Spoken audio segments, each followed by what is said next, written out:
Jadi bulan kemarin gue nyobain nginep di hotel kapsul yang cuma 10 ribuan. Gue sampai sana udah hampir maghrib. Gue makan di salah satu restoran mahal keliling Jakarta mumpung lagi di Jakarta. Dan ternyata kaget juga, banyak turis yang kunjungin Jakarta, terutama turis dari Belanda. Titik terakhir gue Kota Tua. Gue sampai sana udah sekitar jam 12 malam. Dan akhirnya gue memilih buat nginep di hotel kapsul. Kalau lu nggak tahu hotel kapsul, itu hotel yang biasanya cuma buat satu orang gitu. Ada juga yang bisa dua, tapi tempatnya itu kecil, bukan kamar, cuma kapsul yang isinya kasur doang. Gue ke resepsionis dan cuma bayar 10 ribu buat 2 malam. Model kapsulnya nggak pakai kunci, cuma pakai slide lock di pintu yang bisa dikunci dari dalam. Gue dapet kapsul nomor 1740. Pas gue mau masuk, gue ngeliat ada cowok yang lagi ngomelin ceweknya. Cowoknya ini kayak turis Belanda gitu, dan ceweknya tuh cindo-cindo orang sini. Ngomongnya bahasa Belanda. Duh, ganggu banget kata gue mau tidur kan. Gue masuk dan tidurlah gue. Belum ada 10 menit gue tidur, muncul lagi tuh teriakan si cowok. Dan sialnya, ternyata kapsul mereka itu tepat di sebelah kapsul gue. Jadi gue baru tahu ternyata dinding hotel kapsul tuh tipis banget. Teriakannya dia tuh kedengeran banget. Gue akhirnya pakai headset dan setelah gue penenang, suara mereka tetap kedengeran tapi kalah sama suara dari headset gue. Gue lanjut tidur deh tuh. Gak ada 10 menit lagi, teriakannya dia tuh makin kenceng. Suara penenang di lagu gue tuh gak ngaruh, kalah kenceng sama teriakannya dia. Gue kesel kan, gue gedor tuh tembok yang ngarah ke kapsulnya dia. Brok brok brok.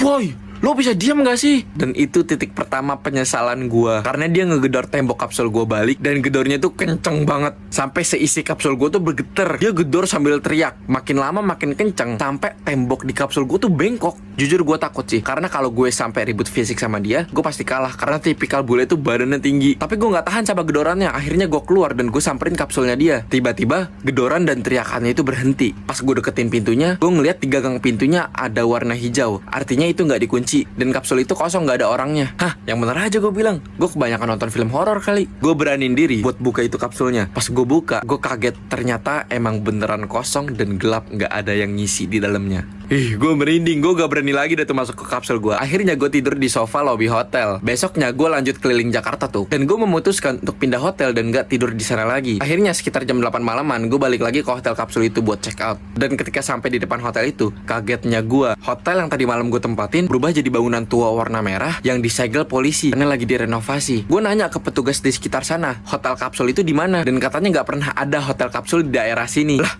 terus malam gue tidur di mana? Gue langsung pergi ke cafe 24 jam buat cari-cari lewat Google. Dan ternyata gue nemuin banyak artikel yang berjudul Misteri Toko Merah Kota Tua. Pas gue lihat, persis kayak bangunan yang barusan tadi gue lihat. Isi artikelnya begini. Jadi dulu di tempat ini pernah menjadi saksi bisu atas Pacinan, sebuah etnis Cina yang dibunuh oleh orang-orang Belanda pada tahun 1740.